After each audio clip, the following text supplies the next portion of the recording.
साल के अंत तक 5 राज्यों में विधानसभा चुनाव होना है। वहीं अगले साल की शुरुआत में भी देश में लोकसभा चुनाव होने वाले हैं। ऐसे में सियासी पारा हाई होना स्वाभाविक है। इससे पहले विपक्षी दलों में एकजुटता की कोशिश भी तेज है।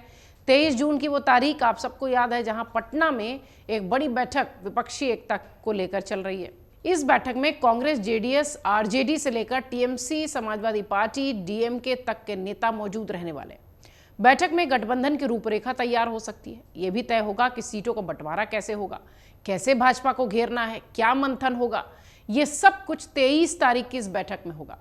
आइए जरा समझते हैं कि बैठक का एजेंडा क्या होगा और इसका असर किस तरीके से हो सकता है। पहले तो यह समझिए कि विपक्षी एकजुटता में अब तक क्या क्या हुआ है। दरअसल कांग्रेस से जुड़े सूत्रों के मुताबिक बिहार के मुख्यमंत्री नीतीश कुमार और डिप्टी सीएम तेजस्वी यादव के साथ हुई मल्लिकार्जुन खड़गे और राहुल गांधी की बैठक में विपक्षी एकजुटता को लेकर कई बिंदुओं पर सहमति बनी है। अब उसी फॉर्मूले के सहारे विपक्ष के अन्य दलों को एक साथ लाने की कोशिश हो रही है। इसी फॉर्मूले पर अंतिम मुहर तब लगेगी जब एक साथ सारे विपक्षी दलों के नेता बैठक करेंगे। इस फॉर्मूले में जो अहम बिंदु हैं वो समझिए क्या हो सकते हैं। जैसे कि भाजपा के खिलाफ वैचारिक एकजुटता दिखाई पड़ सकती है। नीतीश कुमार ने खड़गे और राहुल से मुलाकात के दौरान ये भी बात कही थी। उन्होंने कहा था कि भाजपा के खिलाफ विपक्ष को वैचारिक तौर पर एकजुट होना होगा। कई ऐसे मुद्दे हैं जिन पर विपक्ष की राय एक है। इन्हीं मुद्दों के सहारे सभी को एक होकर भाजपा से लड़ना होगा। राहुल और खड़गे ने भी इसे स्वीकार किया है। इधर विपक्षी एकता की अगुवाई कांग्रेस करेगी या नहीं, यह भी एक तैयारी के तौर पर देखा जा सकता है। नीतीश ने ही इसका प्रस्ताव भी रखा है। उन्होंने कहा कि कांग्रेस को ही विपक्ष के सभी दलों की अगुवाई करनी चाहिए, लेकिन इसमें कहीं से भी ये ना लगे कि किसी दल की उपेक्षा हो रही है। सभी के सम्मान का ख्याल रखा जाए। तीसरी बात जो समझ में आती है वो ये कि चुनाव में सीट बंटवारे का भी फॉर्मूला क्या तय होगा, ये भी विपक्षी एकता की इस बैठक में तय हो जाएगा। नीतीश ने कहा कि चुनाव के वक्त जिस पार्टी का जिस भी राज्य या क्षेत्र में दबदबा हो वो वहां उसे लीड करे। मसलन बिहार में जेडीयू, आरजेडी का प्रभाव है। ऐसे में वहां की ज्यादातर सीटों पर इन्हीं दो पार्टियों के उम्मीदवार उतारे जाएं। इसके अलावा अन्य पार्टी जिसका कुछ जनाधार हो उन्हें भी कुछ सीटों पर मौका दिया जाए।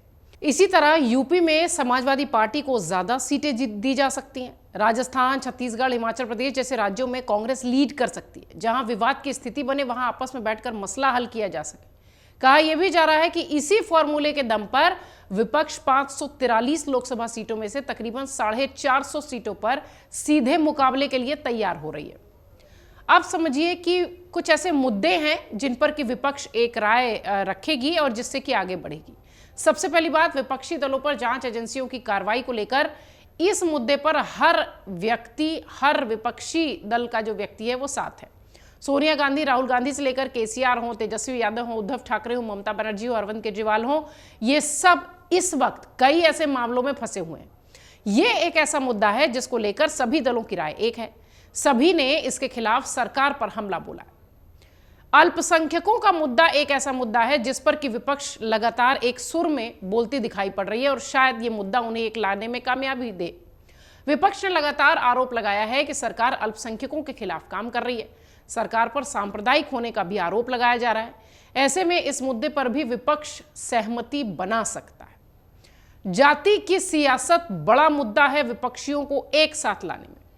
विपक्षी दल भाजपा के हिंदुत्व को जातिगत राजनीति से जोड़ने की तैयारी कर रहे हैं। इसके लिए हर राज्य में विपक्षी दल जातिगत आरक्षण को बढ़ाने और जातिगत जनगणना कराने जैसे मुद्दे उठाएंगे, ये बात कही जा रही है। समझिए कि अगर ये सब एक हो गए इन मुद्दों पर जो अभी हमने आपको बताया, तो फिर गठबंधन की स्थिति कैसी होगी, गठबंधन के बाद क्या होगा। एनसीपी चीफ शरद पवार खुद इसके बारे में बता चुके हैं। आपको याद होगा तो पिछले दिनों उन्होंने मीडिया से कहा था कि विपक्ष के सभी दलों ने गठबंधन करने का फैसला लिया है। अब सभी भाजपा सरकार के खिलाफ एकजुट होकर लड़ाई लड़ेंगे। अब समझिए कि 23 जून को होने वाली बैठक के बाद अगर सभी दल अपने अपने क्षेत्र में भाजपा के खिलाफ सड़क पर उतरेंगे तो महंगाई, बेरोजगारी, कानून व्यवस्था, हिंसा, भ्रष्टाचार, अल्पसंख्यकों का मुद्दा उठाया जाएगा। अगर 23 तारीख को गठबंधन में सब कुछ ठीक रहा, जो कि जिसकी की उम्मीद बहुत ज़्यादा लगती नहीं है, क्योंकि ऐसी ही तस्वीर 2019 में भी देखने मिली थी। 18 से तैयारी शुरू हो चुकी थी लेकिन दिखा कुछ नहीं। बड़े पैमाने पर रैलियां, जनसभाएं भी हो सकती हैं। अलग अलग राज्यों में अलग अलग नेता यात्रा, मार्च निकाल सकते हैं जिसके जरिए कि भाजपा को घेरा जा सके। बहरहाल 23 जून की इस बैठक का सबको इंतजार है। देखना यह है कि कौन कौन यहां पहुंचता है और इन सबसे बड़ी बात यह कि किन किन मुद्दों पर एक राय बनती है और क्या विपक्ष की जो तस्वीर मंच पर एक साथ हाथ उठाए दिखाई पड़ती है वो चुनावों में भी साथ नजर आएंगे। क्योंकि पिछली बार इतिहास तो ऐसा नहीं लगता है, क्योंकि पिछली बार जब ऐसी बात हुई थी उस वक्त भी ये कहा जा रहा था कि सभी प्रधानमंत्री मोदी के खिलाफ एकजुट होंगे, लेकिन अलग अलग नेताओं की जो महत्वाकांक्षाएं हैं वो इतनी प्रबल हो गई कि प्रधानमंत्री मोदी और भाजपा फिर से जीत कर आ गए, लेकिन विपक्षी एकता का एक छाता नजर आया नहीं। अब इस बार ये मोर्चा नीतीश कुमार ने उठाया है और इसीलिए पटना में ये रैली आयोजित है। रैली में देखने वाली बैठक आयोजित है, माफ कीजिएगा, और इस बैठक के बाद अब ये पता चलेगा कि दरअसल विपक्षी एकता की तस्वीर आखिर बनी कैसे। अमर उजाला अब आपके टीवी पर भी। अपने स्मार्ट टीवी पर YouTube पर सर्च करें अमर उजाला, चैनल सब्सक्राइब करें और देखें ताजा खबरें, वो भी HD क्वालिटी में। और हाँ, बेल आइकन दबाना ना भूलें ताकि हर खबर हो आपके घर। अमर उजाला, निष्पक्ष, निर्भीक, निरंतर।